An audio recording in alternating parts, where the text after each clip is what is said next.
Salut tout le monde, je pense que vous allez très très bien. La journée commence aussi très bien ici. Voilà, avant de commencer la journée, je pense que j'ai vu une vidéo de Monsieur Philippe Simon qui demande qui demande une réponse très approfondie. Vous savez, Monsieur Philippe, c'est un investisseur africain. Bon, il faut le respecter dans ce qu'il fait, dans ce qu'il dit aussi, puisque c'est un coach. Mais il y a des sujets, quand M. Philippe attaque, il rentre dedans, c'est que, bon, on est tous perdus, parce que tout simplement, ce sont des sujets qui relèvent de la connaissance des économistes et aussi voilà, des scientifiques. M. Philippe a essayé de comparer trois grands pays, la Côte d'Ivoire, le Nigeria et puis le Ghana. Et dans son titre, il dit qu'avec les francs CFA, la Côte d'Ivoire devient plus riche que le Ghana et le Nigeria. Et je pense que c'est un sujet brûlant auquel il faut vraiment analyser tous les aspects économiques, tous les agrégats et les agrégats économiques avant de tirer cette conclusion. C'est basé sur ce que M. Philippe a dit, certainement, il s'est basé sur certains agrégats préliminaires, c'était que les GDP, ce qu'ils appellent Gross National Product.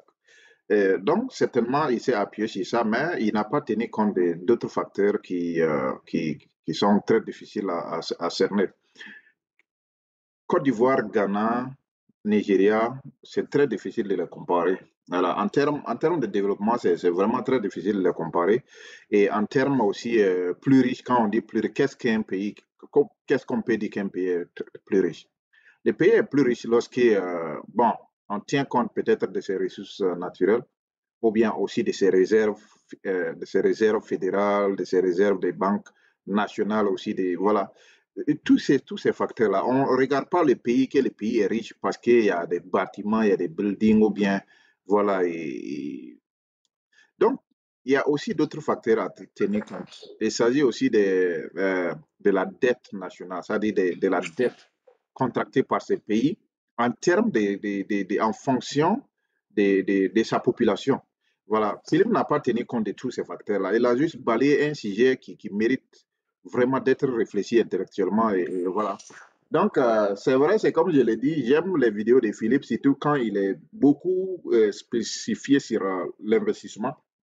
Il est beaucoup spécifié sur l'entrepreneuriat, mais ces sujets, de tels sujets comme ça, bon, je ne pense pas que M. Philippe devrait s'attarder à aller rentrer dedans. Voilà. Bon, donc je vais d'abord vous demander de vous abonner massivement parce qu'on est presque atteint l'objectif. Abonnez-vous massivement et maintenant je rentre dans le décryptage. Euh, Comment on peut savoir qu'un pays est riche? D'abord, qu'est-ce que c'est la richesse? La richesse, c'est la capacité d'un pays à transformer ce qu'elle a, que ce soit les facteurs humains, que ce soit les facteurs des ressources naturelles, pour mettre ça au service des humains. Et on mesure ça à travers euh, ce qu'ils appellent voilà, revenu par capita, c'est-à-dire revenu par habitant. En anglais, capital revenue. You know? Donc, on devrait regarder un peu vraiment aller et, et, très, très près de ces facteurs-là. Quand vous prenez la Côte d'Ivoire, regardez des facteurs très clés, le chômage et aussi le revenu par habitant. Quand vous prenez ces deux facteurs-là, ça vous permet directement de mesurer hein, si le pays est riche. Parce que le pays, on ne peut pas dire que le pays est riche alors que le revenu par habitant est très faible. On ne peut pas non plus dire que le pays est riche alors que la dette publique comparée à sa population est très élevée. Quand vous prenez dans ces 3 dernières années, la Côte d'Ivoire, la dette publique a inquiété même la banque mondiale. Mais allez-y, lisez ça dans l'Internet. La Banque mondiale était obligée de sonner une alerte à la Côte d'Ivoire parce que la dette devenait de plus en plus tellement très importante jusqu'en 2020 seulement, ils étaient déjà à 21 milliards de dollars américains. sur la dette publique. Comment vous allez payer ça? Comment? Donc, si M. Philippe brosse ses sujets, il faut qu'il tienne compte de ça. La dette publique ivoirienne par rapport à sa population est tellement très élevée que ça inquiétait les grandes institutions financières internationales. Ça, ce n'est pas moi qui l'ai dit, c'est là, déposé.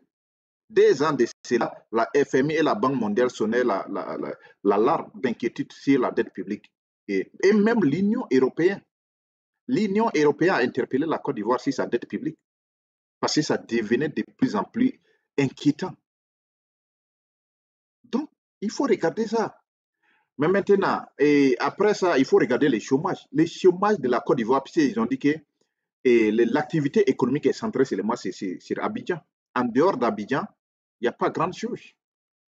En dehors d'Abidjan, quand vous regardez les périphéries, même dans certaines grandes villes telles que Yamoussoukro, Bouaké, voilà, à Boasso ou bien voilà, Féréké, quand vous regardez ces villes-là, il n'y a pas grande chose d'activité économique. Tout s'est centré sur Abidjan. Ça veut dire que Abidjan, si quelque chose se passe à Abidjan et que ça tourne mal à Abidjan, tout le pays est dans les noirs. Tout le pays est dans les problèmes.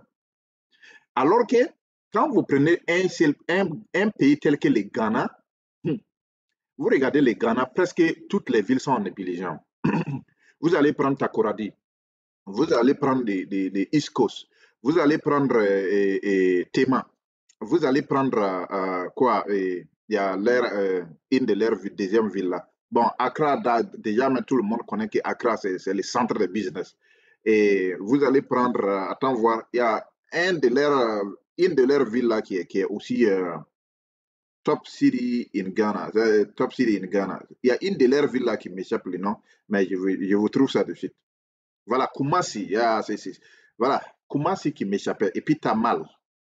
Donc, il y a Tamal, il y a Cape Coast, il y a Kumasi, il y a Accra, il y a Tema, il y a Takoradi. Toutes ces villes-là sont des grands points d'économie. Ce sont des centres, ce sont des grands pôles d'économie. Ce n'est pas comme bon, la Côte d'Ivoire où tout est centré sur Abidjan. Ce n'est pas comme ça, mon frère. Donc, il faut répartir, rectifier ça parce que quand moi je regarde ça, j'ai mal à la tête.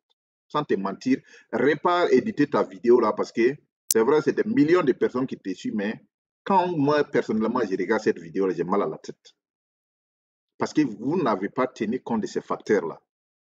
Vous voyez, Ghana en elle, il y a combien 1, 2, 3, 4, 5. 5 grandes villes de pôles économiques qui sont là, où l'activité économique marche très bien. Mais vous prenez la Côte d'Ivoire, c'est seulement Abidjan. Quand vous tirez, enlevez Abidjan de l'activité économique, toute la Côte d'Ivoire sombre.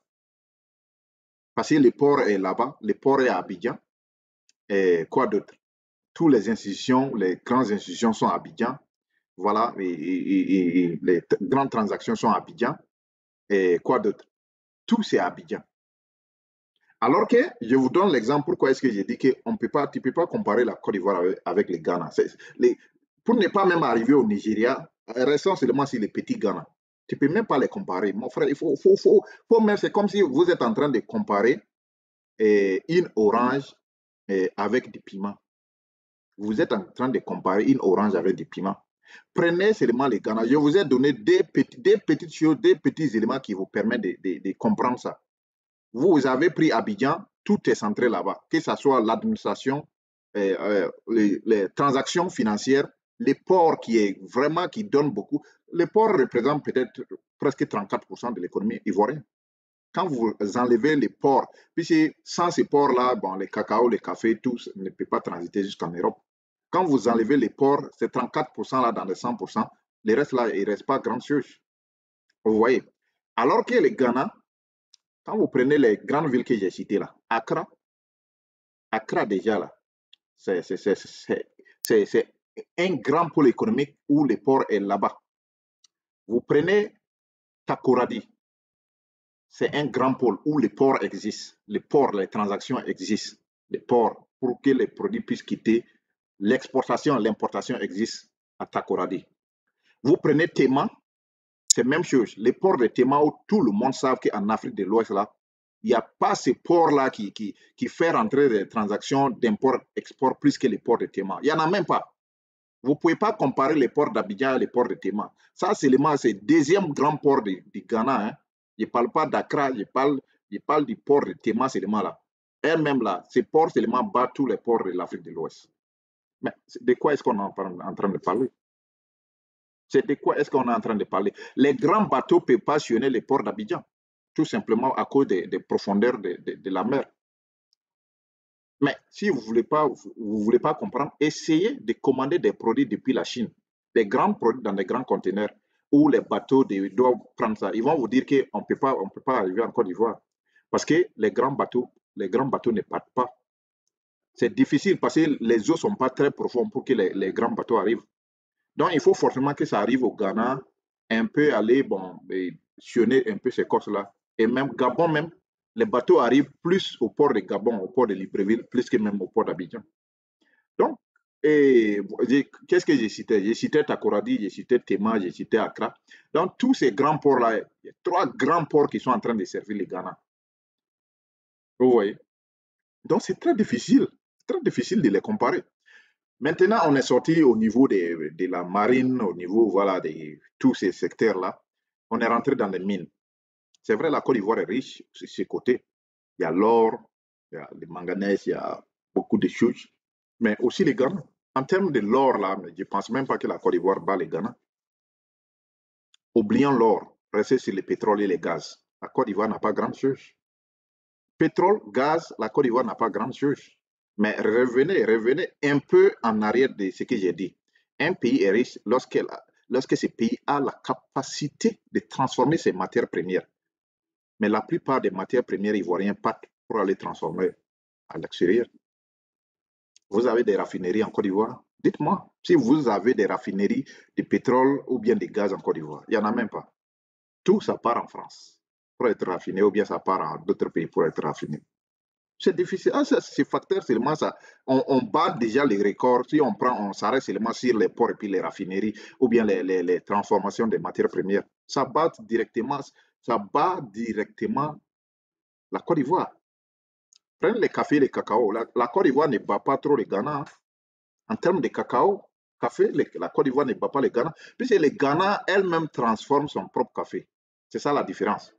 En dehors du cacao qui est transformé peut-être à 17%, le café, si ce côté-là, le café est transformé au Ghana, alors que le café n'est pas transformé en Côte d'Ivoire. La plupart, c'est des produits bruts qui s'en vont être des produits finis à l'extérieur. Donc, c'est regarder ces côtés-là. C'est des trucs qui doivent sauter sur. Ça doit sauter. Les Ghana, prenons encore les cacao. Tout récemment, je pense que c'était l'année passée, le Ghana est parti en Suisse. Les premiers, les présidents ghanéens, il a dit ça clairement, tout le monde a entendu ça. Il a dit que les Ghana commencent à stopper directement les cacao bruts vers la Suisse. Ils vont transformer les cacao au Ghana. La fièvre du cacao doit être, même s'il y a des gens qui veulent acheter le cacao, c'est sa fièvre. Ce ne serait pas c'est noir de cacao. Donc, ils ont déjà, les Ghanéens commencent déjà à transformer il y a longtemps. Vous voyez? Donc, c'est difficile de comparer ça. C'est que la Côte d'Ivoire perd à peu près 60% de ce qu'elle doit être gagné. Elle perd ça en important la matière brute, que ce soit le plastique, le cacao, le café, l'anacarde, tout. La Côte d'Ivoire perd presque 60% de ses revenus à cause de ça. Vous voyez? Maintenant, il y a l'autre facteur qui rentre. J'avais parlé du chômage, mais en Côte d'Ivoire, là, tout le monde sait que c'est un pays francophone. Dans nos pays francophones, là, la plupart, c'est très difficile.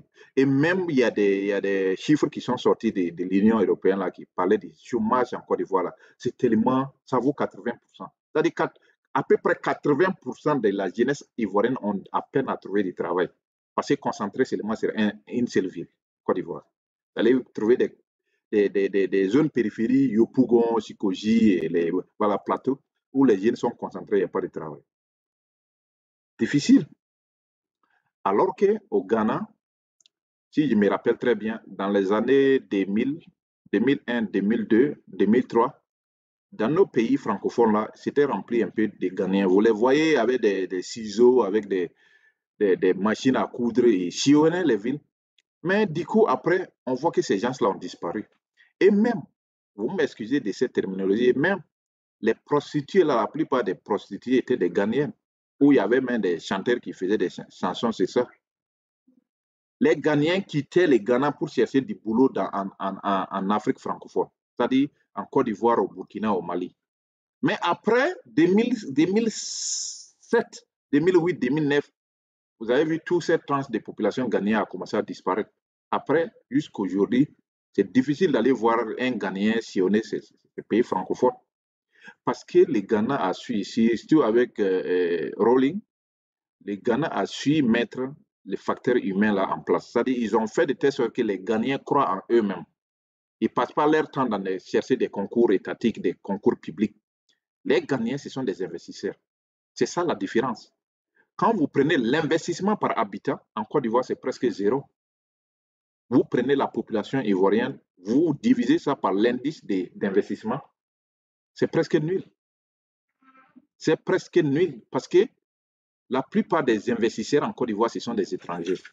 Quand vous retirez les investisseurs maliens, vous retirez les investisseurs burkinabés, vous retirez même les investisseurs ghanéens, vous retirez les investisseurs nigériens, vous retirez les investisseurs nigérians, vous retirez les investisseurs français, vous retirez les investisseurs marocains, vous retirez les investisseurs canadiens en Côte d'Ivoire, il n'y a rien.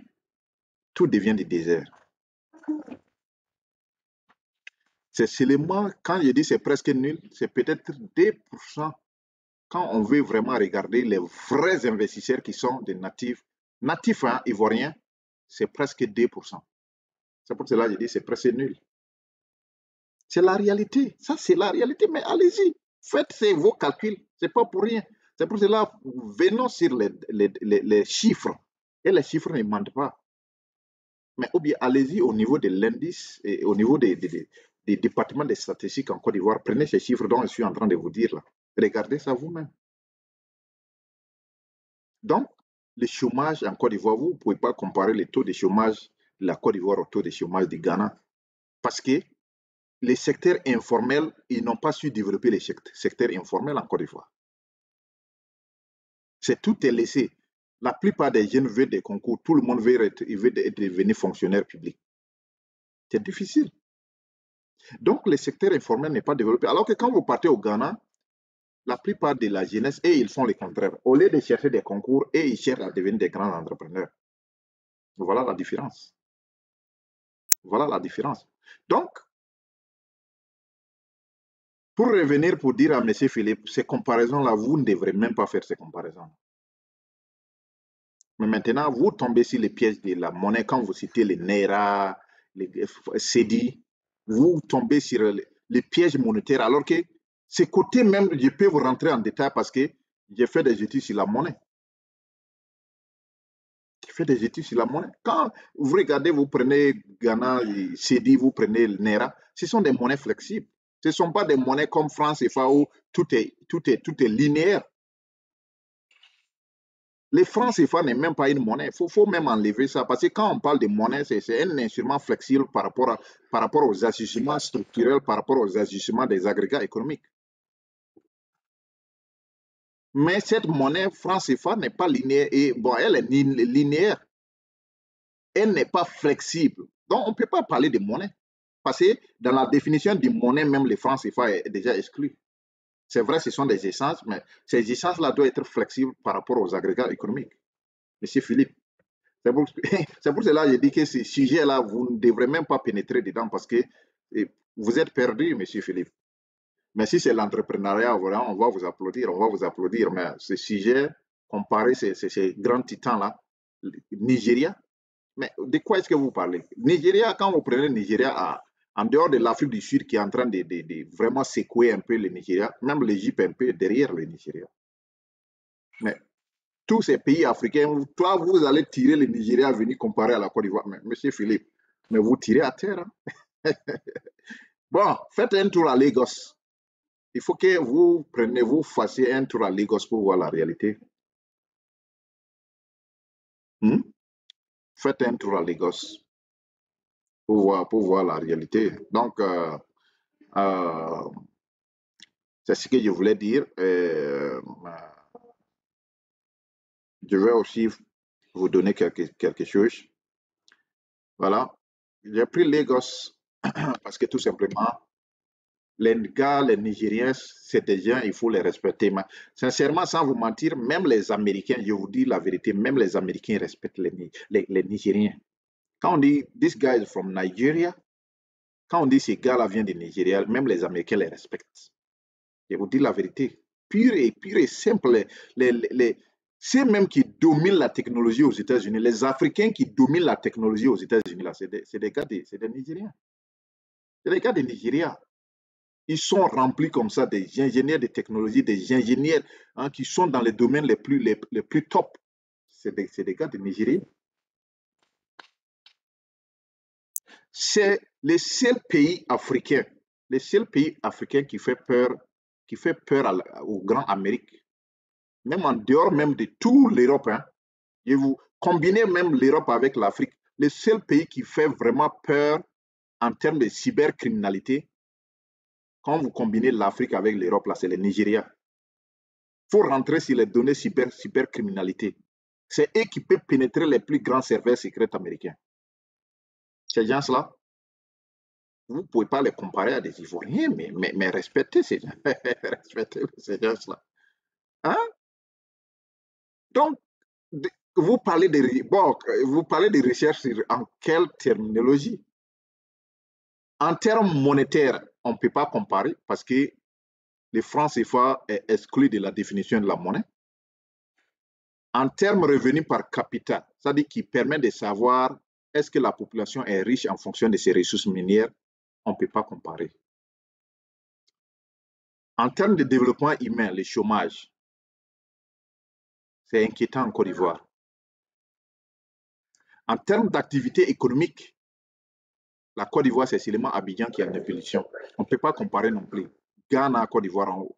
D'ailleurs, il faut même déjà écarter le Nigeria, parce que le Nigeria même, il ne faut même pas chercher à comparer. J'ai pris seulement les Ghana pour te comparer. Voilà les villes que j'ai citées. On peut même pas.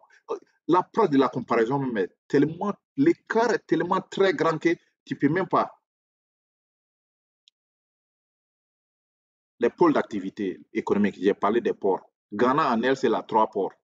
Côte d'Ivoire a seulement les ports d'Abidjan. Et puis l'autre port là, j'ai oublié ça, je pense, port de quoi, qui est vers Sassandra là. Mais ça ne fonctionne pas bien. Port Boué, voilà, c'est où? Vers Sassandra, il y a un autre port là qu'on appelle port de quoi. Ça ne fonctionne pas bien. Mais maintenant, c'est de quoi est-ce que vous allez, c'est de quoi vous êtes en train. Parce que ces ports dont j'ai cité, Port Boué et puis Port d'Abidjan. Port d'Abidjan même, ça fonctionnait bien parce qu'il y avait des pays enclavés tels que le Mali et le Burkina Faso qui venaient s'approvisionner. Mais maintenant, il y a un problème. Mali a eu des problèmes à la Côte d'Ivoire. Le Mali s'est contourné partir en Guinée. Et ils se servent de deux ports, port de Guinée et puis port d'Alger. Et actuellement, Lomé est aussi en train de bien négocier parce que chacun tire vers son côté. Le port de Lomé est en train d'attirer les investisseurs maliens. Donc, c'est de quoi est-ce qu'on est en train de parler? Si le Mali ne part pas en Côte d'Ivoire, le Burkina même est beaucoup centré sur Lomé plus qu'en Abidjan. Donc, le Mali, ici, c'est le Mali même qui faisait vraiment beaucoup le poids sur le port d'Abidjan. Mais maintenant, bon, il y a eu des problèmes politiques où le Mali s'est tiré vers un autre partenaire, Guinée. Mais maintenant, voilà, on aura des problèmes au port d'Abidjan. Ce serait seulement les exportations des Français qui exportent les matières brutes sans chercher à les transformer là-bas. La transformation, j'ai parlé de ça. Voilà. J'ai parlé aussi d'indices d'investissement par habitat, j'ai parlé de ça. La plupart des Ivoiriens, bon, ils partent en France. Ceux qui sont même en Côte d'Ivoire, bon, il y a en tout cas certains investissements, c'est ce que j'ai dit, ça ne dépasse pas 2%. Les grands investisseurs de la Côte d'Ivoire ne sont pas des Ivoiriens. C'est ça, j'ai dit, enlever les gars du Niger, enlever les gars du Burkina, enlever les gars du Mali, enlever les gars de Mauritanie, enlever les Marocains, enlever les Français, enlever les Belges, bon, il y a des Belges qui viennent aussi, enlever les Canadiens en Côte d'Ivoire en tant que grands investisseurs, vous laissez les restes. La Côte d'Ivoire devient du désert. C'est une triste réalité. C'est pour dire au gouvernement ivoirien de travailler pour son peuple. Mais maintenant, les gens vont dire, voilà, la Côte d'Ivoire est en train de se développer, il y a des belles voies, il y a des bons immeubles, il y a des immeubles, tout est propre. Moi, j'ai dit le contraire. Ce développement, c'est un développement artificiel. J'ai déjà fait des vidéos sur ça. C'est un développement artificiel qui ne bénéficie pas à la population, où l'État vient vous dire, OK, on va construire une très belle voie, on construit ça. Au moment que vous commencez à rire, ouais, oh, wow, on a une très belle voie, commencez à rouler sur ça. On part, on met des checkpoints, plus de 4 checkpoints sur un grand highway. Vous allez dépenser chaque jour, tu pars, tu reviens, tu pars, tu reviens, tu vas dépenser près de 5 000 francs CFA. C'est ça le développement. Parce que tout simplement, ils ont appelé des investisseurs privés qui sont venus les donner des crédits bancaires avec des taux d'intérêt colossaux. Je vous dis bien, avec des taux d'intérêt très colossaux, même hors normes, aussi des normes internationales d'investissement. Et ces investisseurs-là, comment les payer? C'est la dette. Maintenant, qui va les payer? C'est la population. C'est ça, j'ai dit que ce mode de développement-là, à long terme, là, ça s'écroule. Complètement, ça s'écroule comme une carte à table, ou bien comment on dit ça, ou bien bon, une maison construite sur les dunes de sable. Ça s'écroule. Parce que tout simplement, ça ne peut pas tenir. Le reste, là, ce serait une exploitation de la population, une exploitation financière sur la population. Parce que c'est ça, j'ai dit, si vous ne faites même pas attention, ce mode de développement-là, un jour, là, ils vont forcer les Ivoiriens à payer de l'air qu'ils respirent. C'est leur propre territoire. J'ai dit ça. Les immeubles que vous voyez là, c'est pour les Libanais, les Français, les Marocains. C'est pour eux. Le port d'Abidjan, là, a été acheté par la cour royale marocaine, où tout le monde applaudissait. Oh, ouais, les rois du Maroc en train d'acheter les lagunes. Mais après, ils vont mettre une grande pancarte interdit d'entrée, accès interdit. Vous allez regarder les dunes des mers, voilà, c'est quoi, c'est très joli. Interdit de rentrer. C'est ça, vous allez comprendre que vous n'êtes plus, le pays ne vous appartient plus. Le pays est déjà fini, c'est parti. C'est réparti entre les grands investisseurs. Ce n'est plus pour vous. Et les jours, ils vont vous dire, si vous levez la tête, vous regardez l'immeuble comme ça, ils vont vous taxer. Vous regardez l'immeuble parce que c'est bien fait, c'est pas pour vous, ils vont vous taxer. Parce que le système est fait de telle sorte qu'ils sont en train de sacher tout ce qui... Abidjan, parce que la stratégie, c'est quoi? C'est de faire de telle sorte que la ville devienne de plus en plus très chère. Les terrains qu'on pouvait trouver à Abidjan à 20 millions, aujourd'hui sont à 100 millions. Le minimum d'un bon terrain à Abidjan, le minimum qu'on peut gagner un bon terrain à Abidjan est à 80 millions. J'ai dit bien un bon terrain, hein. Je n'ai pas dit les pays. J'ai dit bien un bon terrain, 80 millions. Le reste, c'est 100 millions, 200 millions en allant. C'est pour vous dire, vous qui n'avez pas de revenus là, allez-y, sortez d'Abidjan. C'est-à-dire, c'est une manière de vous sacher de votre propre ville. Ils vont sacher ce qui ne peut pas vivre. Les loyers deviennent très exponentiels, où vous ne pouvez plus vivre dans votre propre ville, la capitale. Vous êtes obligé de repartir encore dans les villages parce que vous ne pouvez plus supporter le coût de la vie à Abidjan. Les manger deviennent très chers, les loyers deviennent très chers. Et les taxes, tout ce que vous faites là devient très cher. La transportation, bon, les transports deviennent très chers. Donc, en fin de compte, vous allez vous dire, mais comment faire pour survivre à Abidjan? On ne peut plus. Il faut qu'on parte dans les périphéries. C'est une manière, c'est pour cela que j'ai dit que cette mode de développement-là, ce n'est pas bon. Donc, je vais m'arrêter là. Il me reste 2 minutes. Bon, je pense que j'ai trop parlé. Donc, abonnez-vous très massivement. La vidéo est presque finie. Donc, mais je vais continuer parce que tout simplement, il y a beaucoup à dire. Pour dire à M. Philippe, votre comparaison, c'est comme comparer du piment avec l'orange. Donc, vraiment, ça ne tient même pas. Ça tient même pas. Voilà tout ce que j'ai décortiqué qui donne sens à dire à M. Philippe que la comparaison n'a pas de sens. C'est vrai, on vous aime sur l'investissement, mais si vous voulez rentrer dans les domaines d'expertise, dans les domaines très intellect, mais bon, ces côtés-là, on peut vous faire sortir des grandes choses voilà, pour vous contredire. C'était ça. Je salue M. Philippe d'avoir amené ce sujet qui est très important à réfléchir. Voilà, pour dire que c'est de la superstition à ceux qui pensent que le Nigeria, la Côte d'Ivoire est presque le même chose que le Nigeria ou bien pour le Ghana. Vous êtes en train de vous mentir. Répartez si les vrais chiffres pour pouvoir les donner. Les données ne mentent pas. sortez de l'émotion humaine, partez sur les données. Et ces données vous permettent de comprendre de quoi est-ce qu'on est en train de parler. Voilà, donc c'était ça. Abonnez-vous massivement pour que vraiment, c'était très, très intéressant. C'est pas comme je suis contre M. Philippe, mais ce sujet a été tellement très intéressant pour moi que j'étais obligé de venir vraiment essayer, voilà, d'amener des arguments très concrets qui peuvent les contredire, sans tout au moins d'être en opposition directe avec la personne lui-même. Donc, de mon passage, je dis bonjour à M. Philippe.